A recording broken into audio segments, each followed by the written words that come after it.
ছোট্ট একটা বানাইছি, এটা সাদা হয়েছে, এটা ক্যারামেল দেই নাই, কিছু দেই না, এটা শুধু দুধ আর ডিম। এটার মধ্যে কি দিছো? এটা বললাম না, ব্রেড দিছি, তারপরে হয়েছে তোমার ক্যারামেল দিছি, দেখাইতেছি।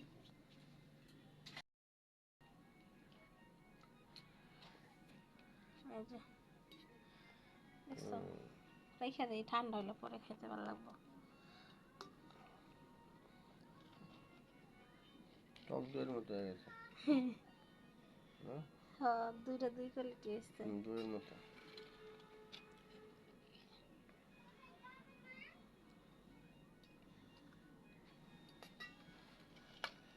কোনটা বেশি সুন্দর হয়েছে? দুটোটাই সুন্দর, এক একটা এক এক রকম। খাইতে এটা বেশি টেস্ট হয়েছে। খায়া